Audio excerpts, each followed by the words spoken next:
Voy a leer entonces de nuevo empezando desde el versículo 1. La primera carta del apóstol Pablo a los tesalonicenses, y voy a leer el día de hoy hasta el versículo 10. Así que les pido que pongan mucha atención o que lo sigan ustedes ahí en su casa en su Biblia. Dice así: Pablo, Silvano, que es también Silas, es el nombre griego y hebreo, dice, y Timoteo, a la iglesia de los tesalonicenses, en Dios Padre y en el Señor Jesucristo, gracia a vosotros y paz. Siempre damos gracias a Dios por todos vosotros, haciendo mención de vosotros en nuestras oraciones, teniendo presente sin cesar delante de nuestro Dios y Padre vuestra obra de fe, vuestro trabajo de amor y la firmeza de vuestra esperanza en nuestro Señor Jesucristo. Sabiendo, hermanos amados de Dios, su elección de vosotros, pues nuestro evangelio no vino a vosotros solamente en palabras, sino también en poder y en el Espíritu Santo y con plena convicción, como sabéis qué clase de personas demostramos ser entre vosotros por amor a vosotros. Y vosotros vinisteis a ser imitadores de nosotros y del Señor, habiendo recibido la palabra en medio de mucha tribulación, con el gozo del Espíritu Santo, de manera que llegasteis a ser un ejemplo para todos los creyentes en Macedonia y en Acaya. Porque saliendo de vosotros, la palabra del Señor ha resonado no solo en Macedonia y Acaya, sino también por todas partes. Vuestra fe en Dios se ha divulgado, de modo que nosotros no tenemos necesidad de hablar nada. Pues ellos mismos cuentan acerca de nosotros, de la acogida que tuvimos por parte de vosotros y de cómo os convertisteis de los ídolos a Dios para servir al Dios vivo y verdadero y esperar de los cielos a su Hijo, al cual resucitó de entre los muertos, es decir, a Jesús, quien nos libra de la ira venidera. Quiero hacerte una pregunta. ¿Cómo te imaginas que sería una iglesia modelo? Si tú no tuvieras una iglesia y quisieras ir y conocer una iglesia cristiana, ¿qué te imaginas que sería la iglesia ideal a la que tú quisieras ir? ¿Cómo sería? Una iglesia modelo sería aquella que está todo muy ordenado, que todo se hace con excelencia, que es a lo mejor algo muy contemporáneo, algo que apela a tus intereses, y cuando tú vas ahí te sientes muy bien, que escuchas un buen mensaje, que la iglesia está creciendo, que hay muchos jóvenes, que a la misma vez a lo mejor es una iglesia muy madura, donde todos los creyentes que están ahí, ¿verdad?, muestran mucho carácter. Es interesante que esta iglesia, Pablo le llama que es una iglesia ejemplar, es una iglesia modelo, es una iglesia que está sirviendo de modelo para todas las iglesias que estaban surgiendo y empezando en todo un territorio, desde el territorio de los macedonios, que era un territorio grande, hasta el territorio del sur, que era Grecia, ¿verdad?, Acaya, y que estaba teniendo un impacto. Y vimos que la semana pasada vimos que Pablo les decía que él siempre los tenía en mente, porque tenía en mente la obra de su fe, el trabajo de su amor y la firmeza y la perseverancia en su esperanza. O sea, había algo en ellos que estaba siendo tan evidente que Pablo, de lo que había oído, que Timoteo cuando regresó de visitar a los tesalonicenses le compartió, y Pablo se dio cuenta que el evangelio había sido recibido de manera de manera extraordinaria, sobresaliente en esta joven iglesia. Una iglesia naciente, una iglesia en donde los apóstoles pudieron estar ahí apenas unas semanas y fueron expulsados por las autoridades, ¿verdad? Y no pudieron quedarse mucho tiempo ahí. El día de hoy yo quiero que veamos un poco más a detalle qué es lo que hacía a esta iglesia, una iglesia ejemplar, una iglesia modelo. Vimos el carácter de su fe, vimos que había algo real. Ellos habían recibido el evangelio de una manera, con un corazón abierto, había mucha gracia en lo que estaba sucediendo, pero ¿qué era lo que Dios había hecho en esta iglesia? Que en un corto periodo de tiempo, esta iglesia se había convertido en un modelo. Y lo vamos a ver. Y a lo mejor ustedes van a decir, bueno, ¿de dónde viste estos 3 puntos? Pero lo vamos a ver en 3 cosas. Espero tener tiempo para poderlos cubrir todos. Estas 3 cosas. Lo que Dios hizo en esta iglesia y que los distinguía. Número 1, que hubo evidencia de un mover de Dios poderoso en esta iglesia. Yo lo voy a poner así. Yo creo que esta iglesia nació porque Dios trajo un avivamiento a Macedonia. Número 2, está muy claro que el apóstol Pablo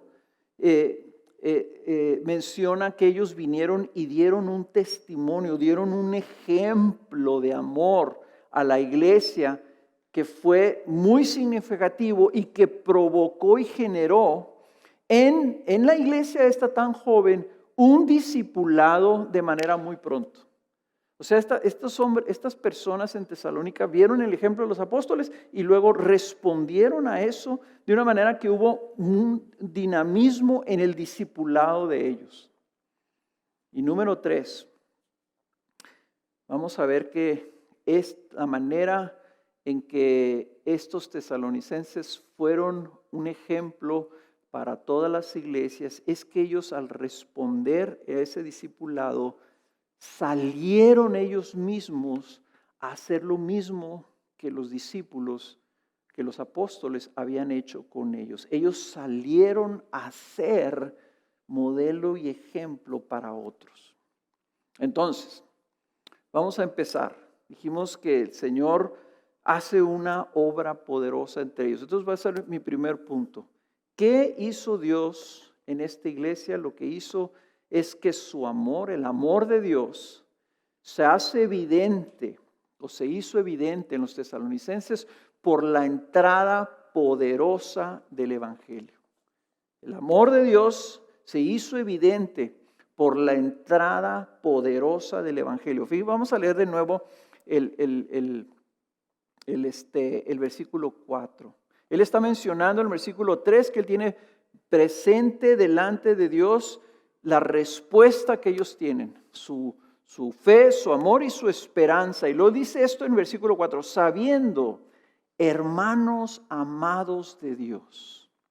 Hermanos amados de Dios. Pablo ve esta iglesia y ya no los ve como novatos, ya los ve como hermanos de los apóstoles. Esta creo que es la carta donde Pablo más menciona la palabra hermanos. Los ve así, pero los ve como amados de Dios. Dice amados de Dios y dice, sabiendo hermanos amados de Dios, su elección de vosotros. Los ve que Dios los escogió, que Dios los eligió para hacer una obra en ellos. Y lo dice el versículo 5, pues nuestro evangelio no vino a vosotros solamente en palabras, sino también en poder y en el Espíritu Santo y con plena convicción, como sabéis qué clase de personas demostramos ser entre vosotros por amor a vosotros. Pablo les llama amados de Dios. Y lo que Pablo está queriendo resaltar con esas palabras es que todo empieza con el amor de Dios. Para Pablo y los apóstoles, la razón de toda esa gracia que ellos estaban viendo, la gracia en la vida de la iglesia, radicaba en una fuente. ¿Cuál fuente? El amor de Dios. Una iglesia modelo no empieza con lo que ellos estaban haciendo, sino con lo que Dios había hecho en ellos por su amor. El Evangelio, hermanos, es la expresión del amor de Dios. Lo que nos dice el Evangelio, ¿verdad? Es que lo que Dios está haciendo en el mundo, lo está haciendo por causa de su amor. Por eso el versículo más famoso de la Biblia, en Juan 3:16, dice, porque de tal manera amó Dios al mundo. Y luego sigue el Evangelio, que dio a su Hijo unigénito. Fíjense cómo la Biblia da este testimonio contundente. Por ejemplo, en 1 de Juan, capítulo 4, versículo 9, dice esto. En esto se manifestó el amor de Dios en nosotros, en que Dios ha enviado a su Hijo unigénito al mundo para que vivamos de Él, por medio de Él. En esto se manifiesta el amor. Dios envió a Jesús. Dice Romanos 5:8, pero Dios demuestra su amor para con nosotros en que siendo aún pecadores, Cristo murió por nosotros. Damos tan de por hecho Jesús que se nos olvida que la iniciativa de todo esto es de Dios. Y la razón de esa iniciativa es su amor. El Evangelio, todo el Evangelio, hermanos, si queremos entenderlo, no debemos buscar más razones para entender la obra de Dios para con nosotros que reconocer que Él nos ha amado. Y porque nos ha amado, ha tenido misericordia de nosotros y ha enviado al Señor Jesús. Si tú dices, si tú no conoces a Jesús, si piensas tú, yo no sé si Dios pueda tener misericordia de mí. La Biblia te está diciendo que Él demuestra su amor por ti porque envió a Jesús. Y el hecho que ahorita estás escuchando esto es precisamente porque Dios te ama a ti. Tú dices, pero yo soy muy pecador. Precisamente por eso mandó a Jesús. Porque amó al pecador. Dice Tito, la carta que le envió Pablo a Tito, dice, cuando se manifestó la bondad de Dios, nuestro Salvador, y su amor por la humanidad, dice, Él nos salvó. Su amor por la humanidad. O sea, lo que movió a Dios, lo que mueve el Evangelio, el motor del Evangelio es que Dios ama a aquellos que no han hecho nada para merecer su amor. Y por eso dice, amados de Dios, dice, porque lo que me dice que son amados de Dios es porque Dios los eligió. Aquí hay una elección, hay una iniciativa de parte de Dios. Los tesalonicenses no eligieron a Dios. Dios tuvo la iniciativa de que ellos recibieran el Evangelio. Y su fe y su respuesta extraordinaria es porque Dios tuvo una iniciativa. Pablo veía que Dios los había elegido para que fueran suyos. ¿Por qué sabía que los había elegido? Pues porque la elección de Dios es la única conclusión a la que se puede llegar cuando vemos que Dios está obrando en base a su amor y su gracia. Ellos eran pecadores, ellos no tenían ningún mérito para con Dios. Dice la Biblia que ellos servían a los ídolos, que eran dioses paganos. Servían a los dioses de los romanos y tenían templos y ofrecían sacrificios a estos dioses que no son dioses, eran ídolos. Sin embargo, Dios en su misericordia le habla a Pablo que está del otro lado del mar y le dice, crúzate, agarra un barco y ve a Macedonia, porque yo allá quiero que estas personas que no lo merecen reciban la gracia del Evangelio. Dios envió a Pablo y sus compañeros para que les hablaran la verdad. Entonces, ¿cómo vemos nosotros lo que es una iglesia? como una institución humana, como una religión, como una asociación de individuos. Pablo ve esta joven iglesia como los amados y los elegidos por Dios para su salvación. Por eso es que ellos tenían esperanza. Porque cuando servían a los ídolos, cuando estaban ellos en su pecado haciendo quién sabe qué tantas cosas, ellos no tenían una esperanza. Pero luego la iniciativa de Dios, el amor de Dios viniendo a ellos, les da entonces una esperanza. Para tener esperanza, hermanos, debemos ver la iglesia a través de los ojos de Dios. ¿Y cómo ve Dios a su iglesia? La ve con amor y gracia. Y ahí está nuestra esperanza, y ahí está la razón por la que esta iglesia nació y luego terminó siendo un modelo. Ahora, hablaba yo de avivamiento. ¿Por qué hablo de avivamiento? Porque dice ahí el versículo 5, dice, ese evangelio que Dios por su amor les envió, no vino a ustedes o no vino a ellos solamente en palabras. No era solamente un mensaje. Dice, sino que vino también en poder y en el Espíritu Santo y con plena convicción. Entonces su conversión, que viene como resultado de una predicación del evangelio, es resultado de que Dios los elige y entonces el evangelio lo cubre con poder y ellos reciben la palabra de Dios que viene con ellos poderosamente. Pablo fue enviado ahí, pero también Pablo quiere que vean cómo fue la entrada del evangelio. Esa palabra que dice ahí que el evangelio vino, esa palabra significa entró. ¿Cómo entró el evangelio? Y entró con poder el evangelio a Tesalónica. La ciudad más importante de Macedonia, la capital de todo un territorio. El Señor dijo, ahí yo voy a hacer mi obra y yo voy a bendecir mi mensaje. Y entonces viene el poder de Dios en el Espíritu Santo. Pablo sabía que el Espíritu Santo lo estaba energizando y lo estaba ungiendo, de tal forma que él experimenta la manifestación del poder del Espíritu en su presentación y ve cómo multitud de gente se convierte.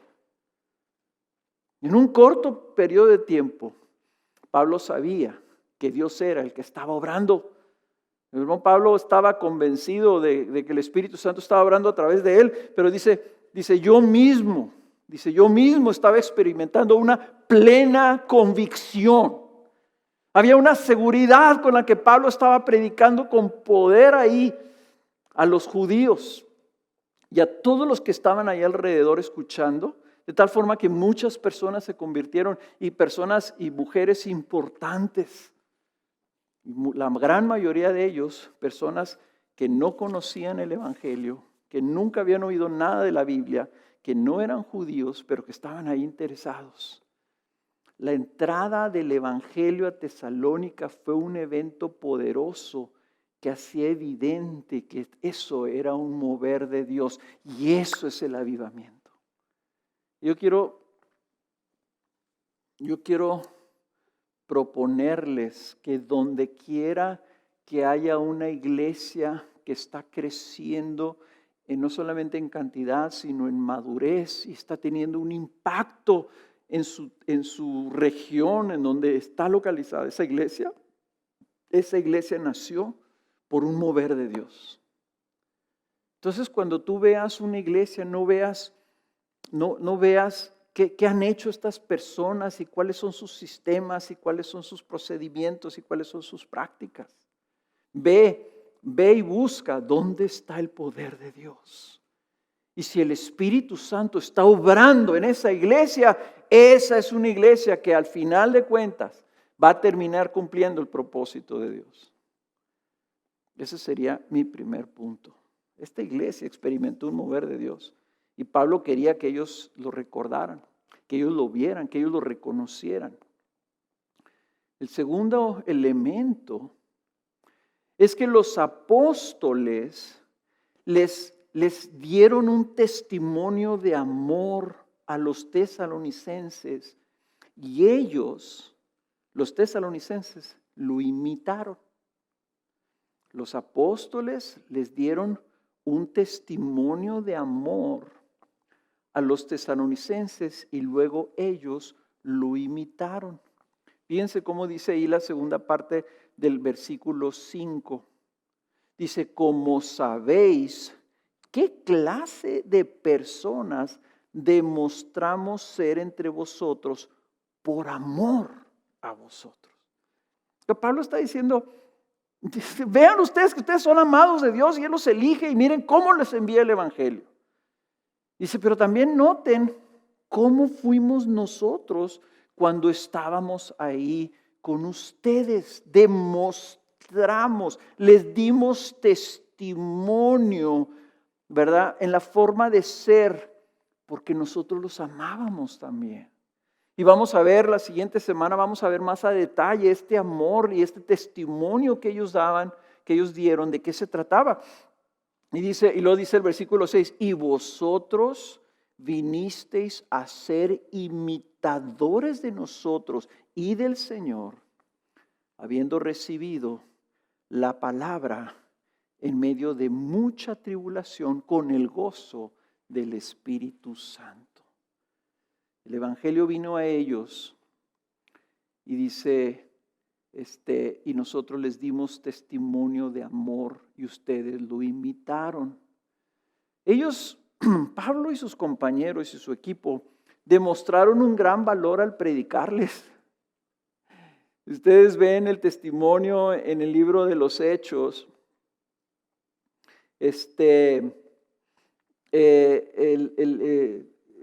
Y ahorita lo podemos ver más a detalle, pero ellos salieron expulsados de Filipo, ¿ok?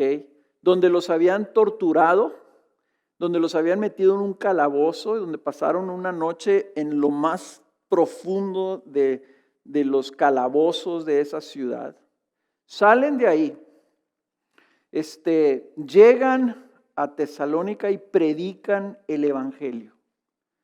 Y predican el Evangelio y les arman un alboroto tremendo a nivel ciudad, en donde la persona que los estaba hospedando, que era Jasón, lo toman a la fuerza, lo jalonean, lo arrestan y tiene que pagar una fianza para que lo dejen salir. Cuando ya vuelven a encontrarse, Jasón vuelve a encontrarse con los apóstoles y dice, ¿sabes qué? Aquí los van a meter ustedes a la cárcel si siguen predicando. Entonces ellos tienen que salir de ahí. Llegan a Berea y de Berea otra vez los vuelven a expulsar, ¿verdad? Y entonces Pablo se va hasta Atenas y eventualmente de Atenas se va hasta Corinto. Donde quiera que venía Pablo, había una oposición. Y Pablo quería que se dieran cuenta ellos el grado del amor de Dios en ellos por las personas que no conocían a Jesús. Él los amaba tanto que estaba dispuesto a sufrir por ellos. Él tenía el Espíritu Santo y lo que el Espíritu Santo estaba provocando en los apóstoles era amor por las personas que no tenían a Cristo Jesús. Oh, cuánto debemos nosotros anhelar que el Espíritu Santo en nosotros nos dé amor por aquellos que no conocen aún de Jesús y que no han recibido esa gracia, y orar y pedirle al Señor, Señor, envía avivamiento al mundo, envía avivamiento a nuestra ciudad, envía avivamiento a nuestro país. Que el Evangelio venga con ese poder y a nosotros, Señor, envíanos también y úsanos para comunicar. Y yo le pido al Señor que esta transmisión llegue a las manos y a los ojos y a los oídos de muchas personas que no conocen a Jesús y sepan que Dios los ama y que Dios les ha enviado las buenas noticias, que envió a Jesucristo precisamente para salvarlos como una muestra de su amor. Toda la conversión de los tesalonicenses demostraba el amor y la gracia de Dios para con ellos. Pero entre eso, lo que estaba sucediendo es que ellos también estaban viendo el carácter de los apóstoles que vinieron con sufrimiento pagando un precio en traerles la palabra. Y cuando ahí dice que ellos recibieron la palabra, eso es una manera bíblica de describir el evangelio. ¿Cuál palabra? La palabra del evangelio, el logos del evangelio, el mensaje del evangelio, en medio de mucha tribulación. Y Pablo quería que lo supieran, porque luego Pablo quería resaltar también que ellos lo habían imitado. ¿Qué imitaron los tesalonicenses? Lo imitaron en que ellos también recibieron el evangelio en mucha tribulación. Lo que está diciendo que no solamente los imitaron a ellos, sino que imitaron al Señor Jesús. Fueron imitadores del Señor Jesús. ¿En qué? En el sufrimiento.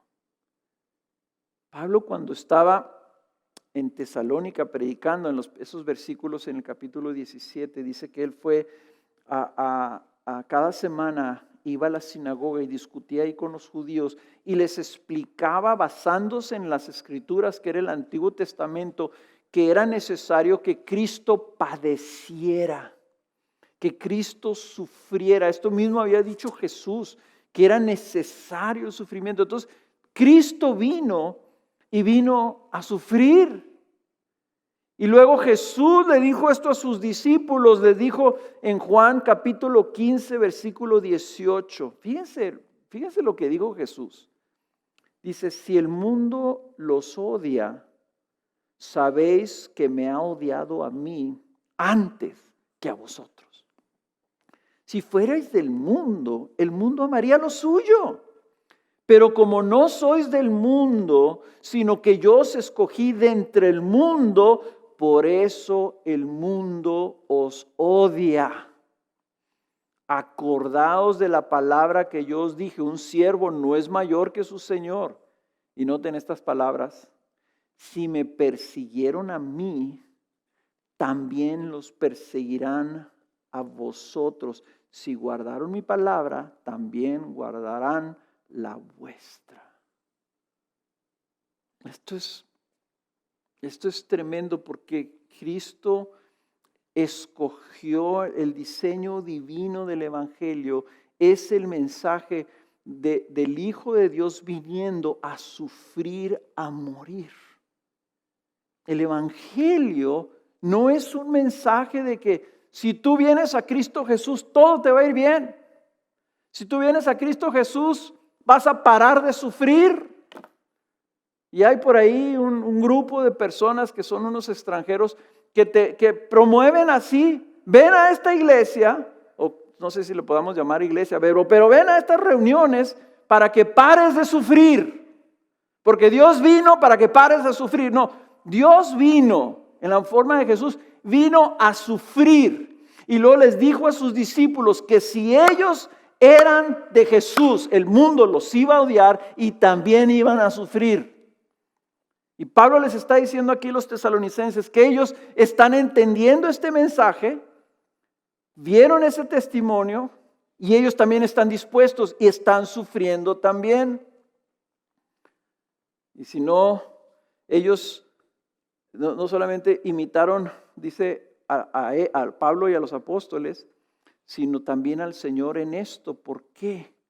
Porque estaban viendo el testimonio de Pablo y de Silas, de Silvano.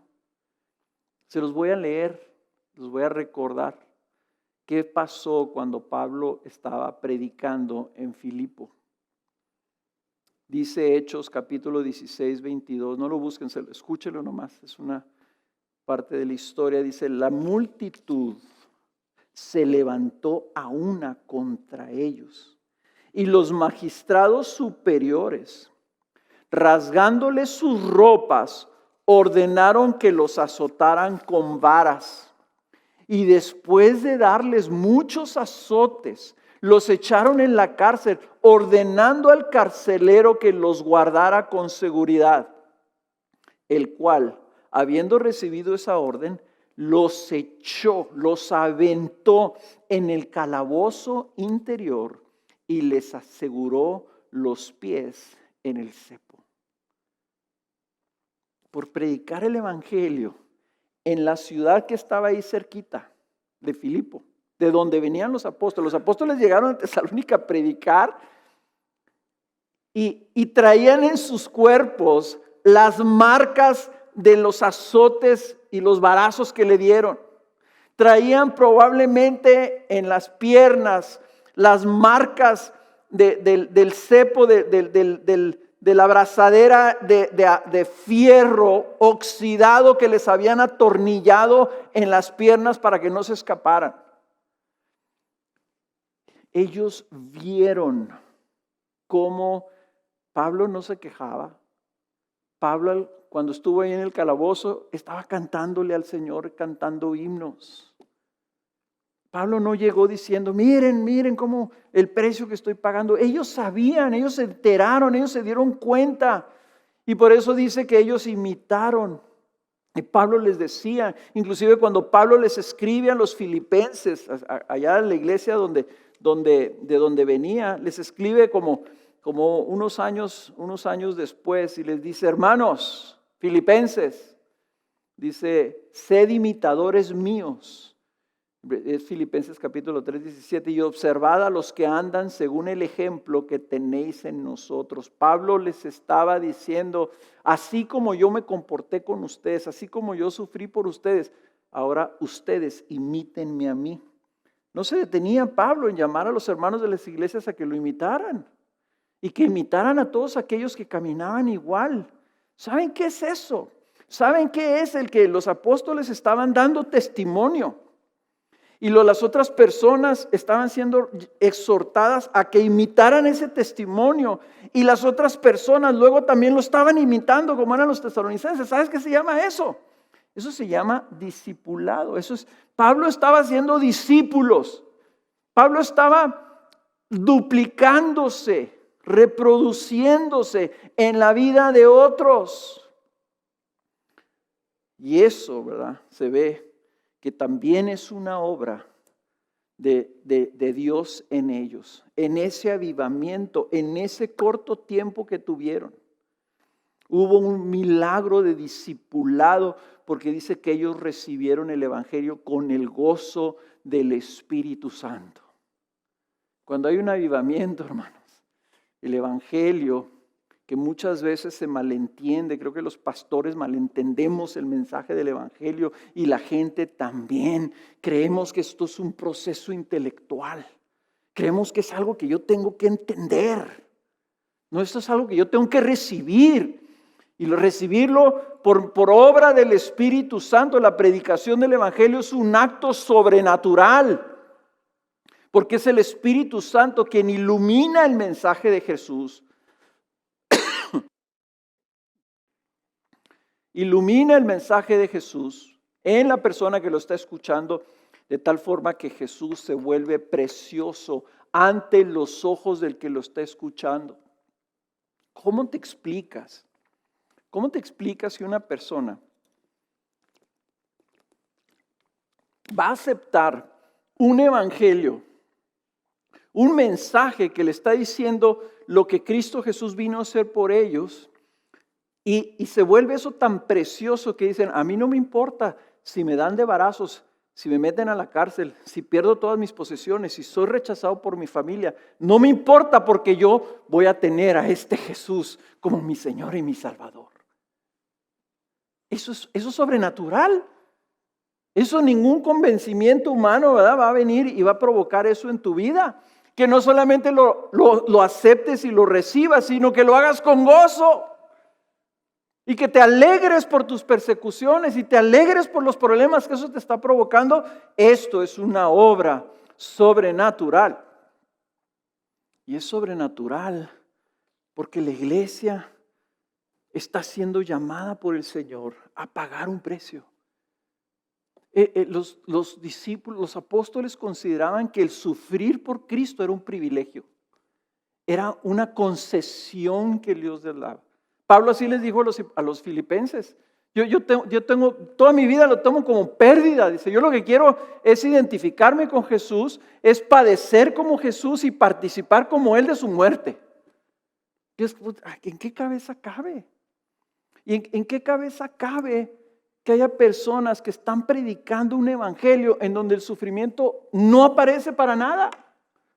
En lo que lo único que se predica es tu prosperidad, tu felicidad, tu bienestar. Cristo vino a hacerte feliz. Y entonces, ¿dónde está este evangelio del sufrimiento? ¿Dónde está esta verdad que estos tesalonicenses experimentaron porque recibieron la palabra en medio de mucha tribulación y lo imitaron este ejemplo, el ejemplo de recibir el evangelio a pesar del sufrimiento con gozo sobrenatural en sus vidas? ¿Sabes lo que tenemos que darnos cuenta entonces? Y lo puso así un comentarista de este pasaje, puso esto así: en la Biblia el sufrimiento es un componente del discipulado cristiano. O sea que si tú quieres ser discípulo de Jesús, estás llamado a participar del sufrimiento por Cristo. Y si es así, ¿qué sucedería con nosotros como iglesia? Pero yo les estoy hablando a aquellos que dicen que han aceptado a Cristo Jesús como su Señor y su Salvador y que han dado testimonio de la gracia de Dios en sus vidas. ¿Qué sucedería con la iglesia contemporánea si se predicara el evangelio y eso inmediatamente causara la persecución y el sufrimiento de aquellos que lo recibieran y que confesaran a Jesús como su Señor? La historia de la iglesia está llena de testimonios como eso. En muchos países del mundo es contra la ley confesar a Jesús como Señor y Salvador de tu vida. Entonces, hermanos, nosotros aquí con la pandemia no estamos sufriendo por causa de Jesús. Estamos sufriendo junto con la humanidad por algo que Dios está permitiendo. Pero debemos nosotros prevenir y estar preparados, porque puede llegar el día pronto que confesar a Jesús traiga consecuencias negativas a nuestra vida. Por eso es que debemos de ser discípulos como estos discípulos, ¿verdad? Que reciben un testimonio y lo imitan y luego van a ser ejemplo de otros, que sería mi tercer punto. Fíjense cómo, veamos el testimonio de esta joven iglesia. Número 1, entra el evangelio de manera poderosa por el mover de la gracia de Dios. Gracia significa lo que Dios hace a tu favor a pesar de tu no merecerlo. Entonces, entra el evangelio poderoso. Ellos reciben el evangelio con un corazón abierto y llenos del gozo del Espíritu Santo. Los apóstoles les dan testimonio por medio de su carácter. Y ese testimonio, entonces ahí está empezando ya un discipulado. Ellos están viendo a estos líderes que les están trayendo la palabra de Dios y están diciendo: yo quiero ser como Él es. Ellos siguen ese ejemplo en fe, obediencia, amor y esperanza. Y luego, vamos a ver en el siguiente punto, salen a ser ejemplo o a llevar ese testimonio a otros. Entonces, primero avivamiento, luego discipulado, y ahora estamos viendo en este tercer punto. ¿Saben qué estamos viendo? Estamos viendo la misión de la iglesia. Una iglesia joven, una iglesia que tenía a lo mejor 1 año de vida, ya estaba saliendo a impactar todo su territorio. Fíjense el versículo 8. Dice: porque saliendo de vosotros, dice, de ustedes ya está saliendo. ¿Qué está saliendo? La palabra del Señor ha resonado no solo en Macedonia, no solamente en todo su país, dice, no, si también en Acaya, que era Grecia, donde estaba Pablo, sino que también por todas partes vuestra fe en Dios se ha divulgado. De modo que nosotros no tenemos necesidad de hablar nada. Me están quitando el jale, decía Pablo.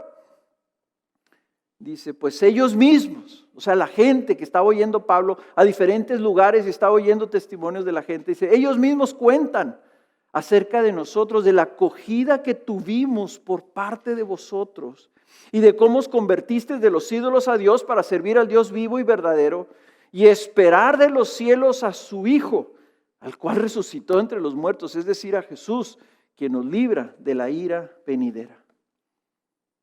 ¿Qué hicieron los tesalonicenses? Los tesalonicenses estaban conscientes que Dios había hecho una obra en sus vidas. Estaban conscientes que hubo un mover en su vida, que entró el poder de Dios, que trajo gozo a sus vidas, que estaban conscientes de todas estas cosas.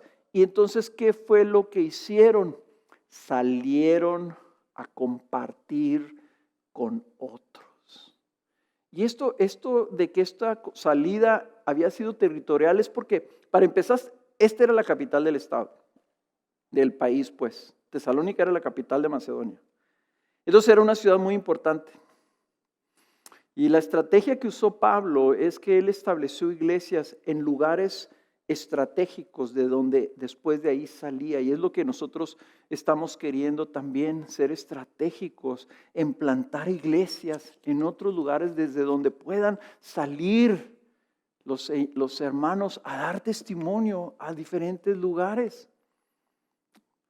Había en los macedonios algo en particular. Ellos se veían, aunque eran ciudadanos romanos, ellos querían ver por su país, querían ver por los macedonios, querían ver por sus vecinos, los de Acaya.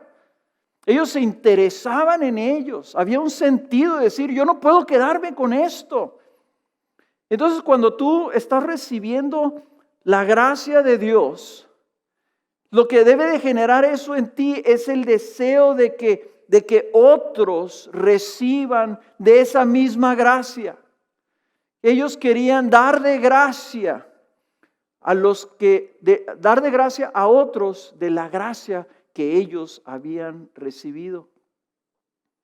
Cuando una iglesia se encierra en sí misma, se aísla del mundo y sienten, aquí lo que tenemos nosotros es algo muy bueno, muy bonito, hoy estamos disfrutando la bondad de Dios, qué padre, somos muy bendecidos, pero están encerrados con esa bendición, probablemente significa que ellos se sienten merecedores de lo que han recibido.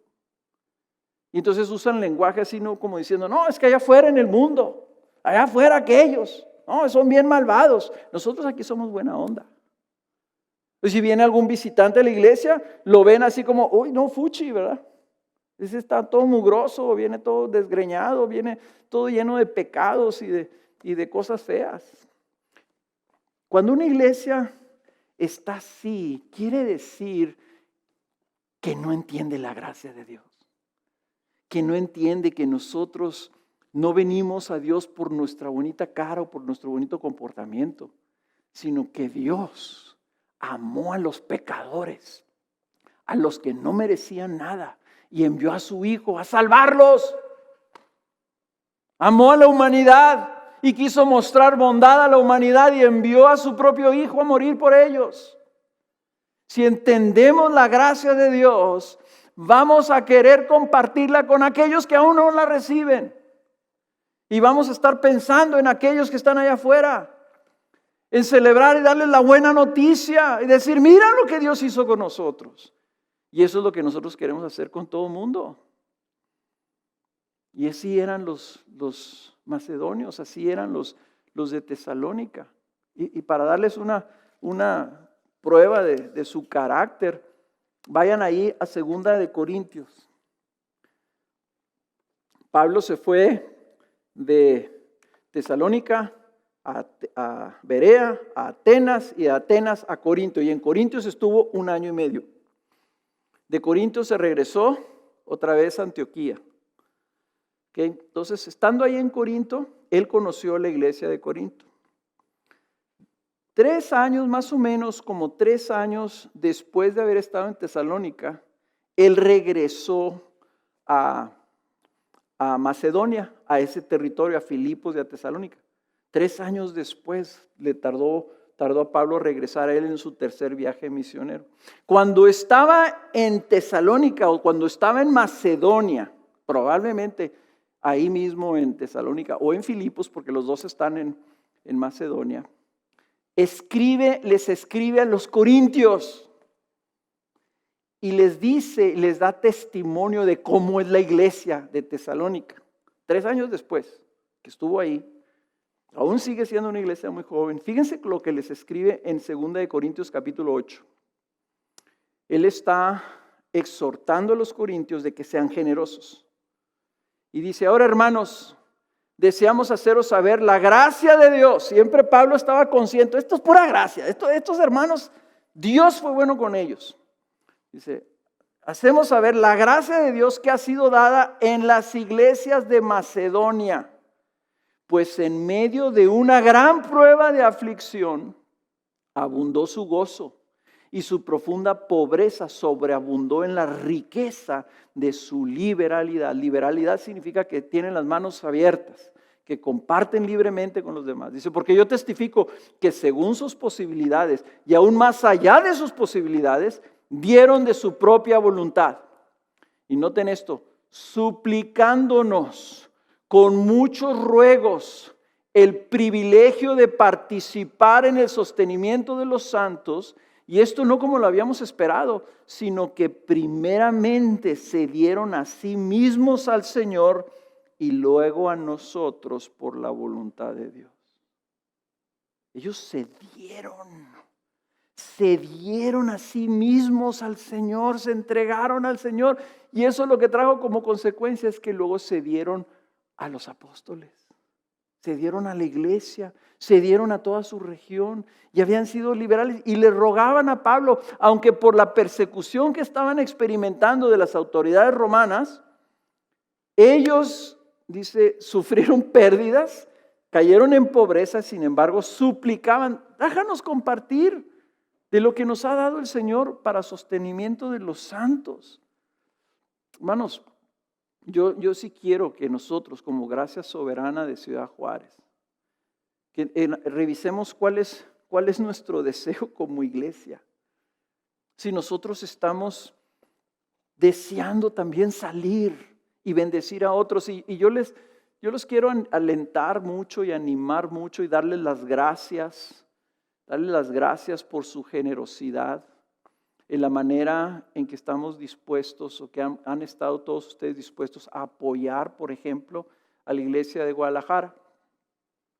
Hace 2 semanas estuve yo ahí en Guadalajara y pueden ver ustedes el video porque esto sí me sorprendió, ¿verdad? Que estábamos hablando de Andrés, que iba a ser instalado ahí como parte del equipo pastoral y yo estaba consciente, ¿verdad? De la generosidad de todos ustedes en sus ofrendas para apoyarlo a él, para que él pudiera instalarse allá, que gracias a Dios se pudo instalar y gracias a Dios que se instaló muy bien y que está bien y que tiene todo lo necesario. Y me sorprendió porque Luis de un lado y del otro lado estaba Roberto. Y ellos le dieron las gracias a la iglesia por la liberalidad. Y dijo estas palabras, creo que fue Roberto, el pastor Roberto, que dice la liberalidad de no retener una bendición que pudiera ser una bendición para nosotros. Y ellos están conscientes que han sido 2 pastores, 2 siervos de Dios que estando aquí o que sean de esta iglesia, que no solamente se han enviado para que sirvan a esa iglesia, sino que luego la iglesia ha apoyado a esa iglesia para que los pueda tener ahí. Eso es un ejemplo tal vez, no sé si sea un ejemplo muy significativo, pero sí lo es para ellos. Y dijo Roberto estas palabras, dice, yo siento que esto es un reto, dice, para mí, porque tengo hijos. Dice, de criar a mis hijos de tal forma que luego yo también los pueda no retener, sino entregarlos a otros lugares, a otras ciudades, para que sirvan en el reino. Entonces, la iglesia está siendo ejemplo a otra iglesia porque estamos dispuestos a soltar de lo que Dios nos ha dado. Y entre más soltamos, más nos da Dios. Yo estoy convencido de eso, ¿verdad? Que nunca le vamos a ganar al Señor. Entonces, el testimonio regional de los macedonios y de los griegos que estaban ahí enseguida era que ellos estaban dando, que los tesalonicenses habían impactado sus vidas. Y Pablo anduvo viajando y anduvo visitando y andaba recibiendo gente de otros lados, y todos venían y les hablaban bien de los tesalonicenses y les decían de la forma, ¿verdad?, en que ellos los habían impactado. Y menciona Pablo 3 cosas aquí. 3 cosas que Pablo recibía del testimonio de otras personas acerca de los tesalonicenses. ¿Se fijaron ustedes ahí que dice, porque ellos mismos cuentan? ¿Qué cuentan? Había 3 cosas que le contaban a Pablo. La primera era que recibieron y acogieron a los apóstoles. Que recibieron y acogieron a los apóstoles. Ven ahí, ellos mismos cuentan acerca de nosotros, de la acogida que tuvimos por parte de ustedes. Ellos recibieron a los apóstoles como enviados de Dios para su beneficio. Vamos a ver más adelante, en unas semanas, que Pablo decía, cuando yo les hablaba, ustedes no recibían mis palabras como si fueran mis palabras, las recibían como lo que era, la palabra de Dios. Entonces ellos identificaron a los apóstoles como portadores del mensaje del evangelio de una manera poderosa. Y al recibirlo y al verlo así, ese mensaje transformó sus vidas. Y entonces ellos se dieron a los apóstoles para recibir todo lo que traían para sus vidas. Fueron discípulos fieles. Dice la segunda cosa que cuentan. ¿Qué era la segunda cosa que cuentan? Dice, porque ellos mismos cuentan de cómo se convirtieron de los ídolos a Dios para servir al Dios vivo y verdadero. ¿Cómo se convirtieron? Ellos contaban la forma en que se habían convertido de los ídolos a Dios. ¿Quiénes eran los principales que se podían dar cuenta de la conversión de los tesalonicenses? Pues los mismos macedonios. Porque los mismos macedonios todos tenían ese mismo culto a los ídolos esos que tenían, ¿verdad? Todos esos dioses paganos, ¿verdad? Que el Dios del amor, que el Dios de la guerra, que el Dios de la lluvia, que el Dios de la cosecha, que el Dios de la prosperidad, que el Dios del vino, que el Dios de todo. Y rendían culto de una manera penosa y vergonzosa delante de Dios, ¿verdad? Eran objetos y ellos les estaban entregando, a veces hasta sacrificaban a sus propios hijos. Y tú dices, los macedonios y los griegos que tenían el mismo culto, ellos pudieron ver, oye, estos se convirtieron, estos ya no hacen esto, ya no hacen esto otro, ya no rinden, ahora están sirviendo a un Dios invisible, al Dios verdadero, que es un Dios vivo para ellos. Entonces estas eran una de las razones principales por las que estaban experimentando persecución, porque dejen ustedes que los judíos los habían perseguido porque reclamaban a Jesús como rey. Y decían, están predicando algo que va en contra del César, porque solamente César es nuestro rey. Entonces ellos predicaban a Jesús como rey, pero la persecución más severa venía porque ellos estaban abandonando la tradición de toda la sociedad. No estaban haciendo lo que la gente esperaba que todo mundo hiciera. Entonces se convertían y dejaban de servir a los dioses. Dejaban de llevarles ofrendas a los dioses. Dejaban de celebrar las fiestas de los dioses. Ahora estaban entregados a servir al único Dios verdadero, el cual sí está vivo y el cual sí es real. La conversión siempre involucra dejar atrás lo que es falso y contrario a la verdad y contrario a la voluntad de Dios. ¿Cómo se llama eso de dejar atrás? Eso se llama el arrepentimiento. Estos tesalonicenses daban testimonio que ellos se habían arrepentido de su antigua manera de vivir y entonces ahora estaban sirviendo a Dios. Qué hermoso testimonio. Y la tercera cosa que daban testimonio, dice, ellos cuentan acerca de cómo viven ustedes esperando, versículo 10, esperando de los cielos a su Hijo, el cual resucitó entre los muertos, es decir, Jesús, quien nos libra de la ira venidera. Los tesalonicenses estaban esperando de los cielos a Jesús. Vivían ya no para este mundo, sino para lo que venía después. Ellos vivían y su esperanza estaba en la persona de Jesucristo, en el regreso de Jesucristo. Ellos estaban atesorando a Jesucristo más que todas las cosas de este mundo. Ellos querían heredar a Jesús, ellos querían recibir a Jesús, ellos querían ver a Jesús. Jesús se volvió para ellos su tesoro y daban un testimonio poderoso de ellos. ¿Cuál es el testimonio que nosotros estamos dando? Si nos ven otras personas, ¿qué testimonio es el que queremos nosotros dar? ¿Estamos nosotros dando testimonio de cómo estamos en amor sometidos a la palabra de Dios? ¿Cómo respetamos el ministerio de la palabra y la predicación? Yo les doy, de veras, yo los bendigo a todos los miembros de la congregación que continuamente, tanto a mí como a los demás, nos están diciendo gracias por traernos la palabra de Dios. Gracias por predicarnos fielmente la palabra de Dios.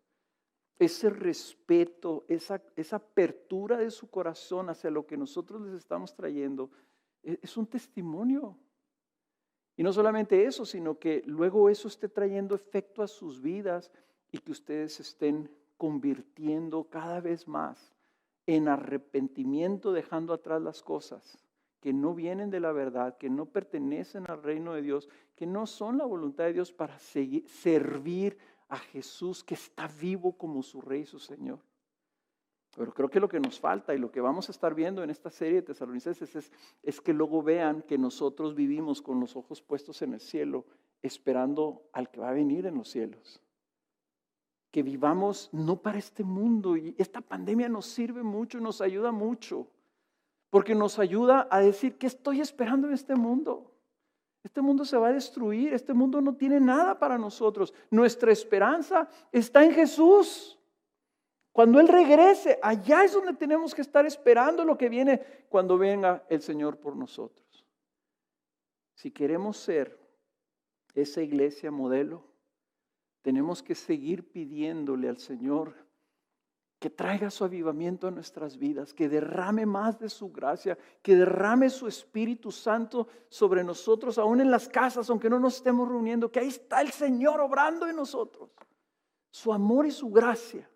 Y luego que seamos buenos discípulos, que recibamos y lo apliquemos a nuestra vida, que imitemos y respondamos correctamente a lo que se nos está enseñando y se nos está trayendo.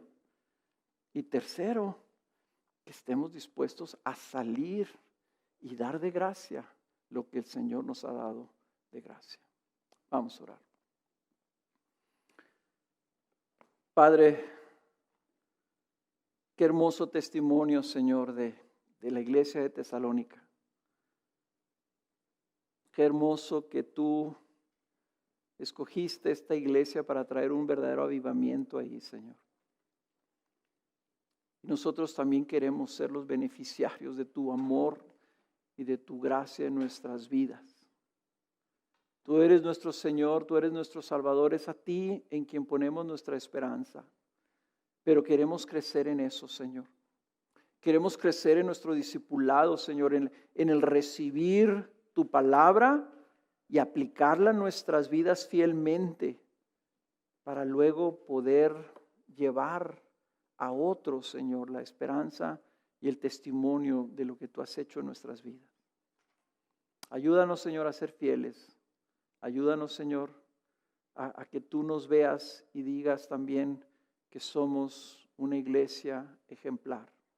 No para nosotros, no porque queramos nosotros ser ejemplares, sino porque queremos ser fieles. Queremos ser como los tesalonicenses, para que tú recibas gloria, mucho fruto, Señor. Eso te lo pedimos en el nombre de Jesús. Amén.